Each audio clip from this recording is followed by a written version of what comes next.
English words जिनको हम अपने डेली कॉन्वर्सेशन में यूज़ करते हैं। इन वर्ड्स को हम अपने डेली कॉन्वर्सेशन में यूज़ तो करते हैं, अपनी बातचीत में यूज़ करते हैं, लेकिन इन वर्ड्स का जो एग्जैक्ट हिंदी मीनिंग होता है वो हमें पता ही नहीं होता है। तो कभी कभी ऐसा हो जाता है कि इन वर्ड्स को हम सही जगह पर यूज़ नहीं कर पाते हैं। हेलो एवरीवन, मैं हूं शिखा और लेकर आई हूं आपके लिए इसी तरह के कुछ डेली यूज इंग्लिश वर्ड्स। तो करते हैं वीडियो स्टार्ट करने से पहले रिक्वेस्ट है, प्लीज़ चैनल सब्सक्राइब कर लें, वीडियो अच्छी लगे तो लाइक करें और शेयर करें। First word is traitor. Traitor एक नाउन है जिसका मतलब होता है विश्वासघाती, गद्दार या धोखेबाज, जो अपने दोस्तों, अपनी कंट्री से धोखा करता है या विश्वासघात करता है। एग्जाम्पल है, he was a traitor who betrayed his country. वह एक देशद्रोही था जिसने अपने देश को धोखा दिया, या विश्वासघाती था जिसने अपने देश को धोखा दिया। इस सेंटेंस में वर्ड आया है बिट्रे। बिट्रे एक वर्ब है जिसका मतलब होता है धोखा देना। नेक्स्ट वर्ड है क्रेव। क्रेव एक वर्ब है जिसका मतलब होता है तरसना, तलब उठना या लालायत होना, मतलब किसी चीज़ को पाने की अभिलाषा करना या बहुत ज़्यादा किसी चीज़ को पाने की इच्छा होना। एग्जाम्पल है, the little girl was craving for chocolates so crying very loudly. छोटी बच्ची चॉकलेट के लिए तरस रही थी या उसे तलब उठ रही थी चॉकलेट की, इसलिए वो बहुत ज़ोर ज़ोर से रो रही थी। तो क्रेव मतलब तरसना। नेक्स्ट है लायबल। लायबल एक एडजेक्टिव है जिसका मतलब होता है उत्तरदायी, जिम्मेदार या जवाबदेह, मतलब किसी चीज़ के लिए रिस्पॉन्सिबल। लायबल का एक सिनोनिम रिस्पॉन्सिबल भी होता है। Example, if you don't take care of yourself you will liable to get sick. यदि आप अपना ख्याल नहीं रखते हैं तो आप बीमार होने के लिए उत्तरदायी होंगे या बीमार होने के लिए जिम्मेदार होंगे। तो लायबल मतलब जिम्मेदार। नेक्स्ट है ग्रॉबल। ग्रॉबल भी एक वर्ब है जिसका मतलब होता है घिघियाना, नाक रगड़ना या गिड़गिड़ाना, मतलब किसी लालच में किसी को खुश करने की कोशिश करना। He groveled to his boss for getting promotion and salary increment.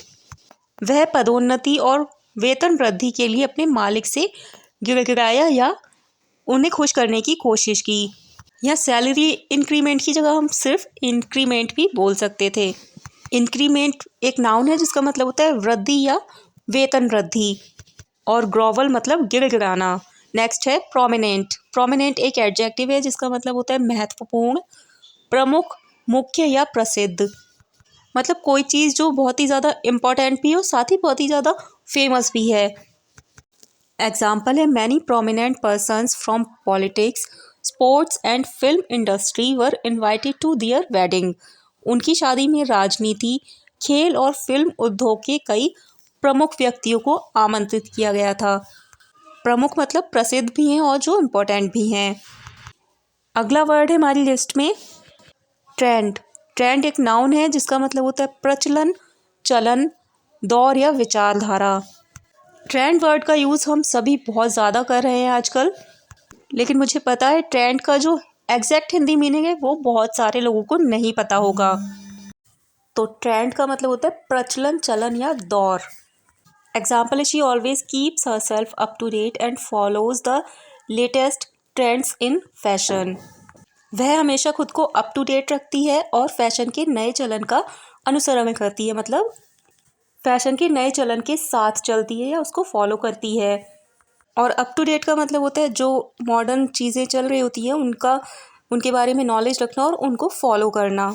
Next word is dilemma. Dilemma एक नाउन है जिसका मतलब होता है दुविधा, ऊहापोह, कश्मकश या असमंजस, मतलब कन्फ्यूजन वाली जो सिचुएशन होती है उसको बोलते हैं डिलेमा।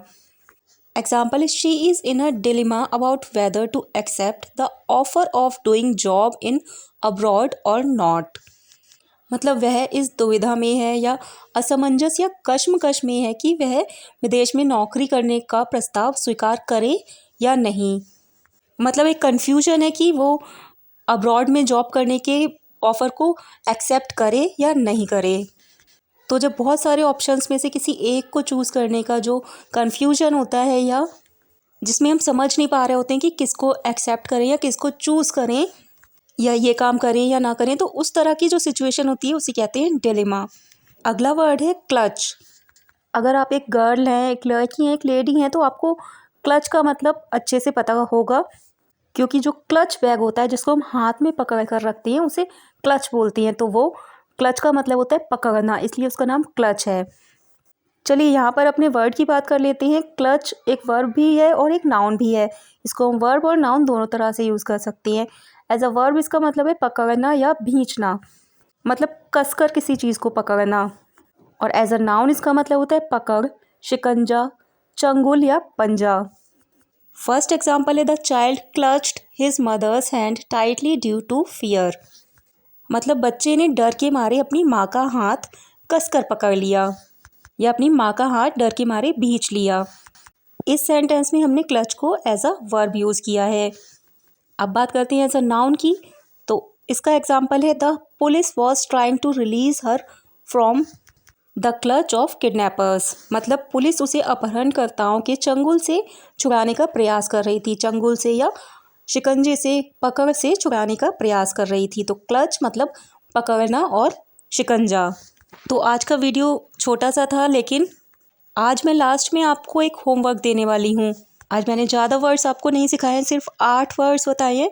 इन 8 वर्ड्स से आप मुझे सेंटेंसेस कमेंट बॉक्स में लिख कर भेजें।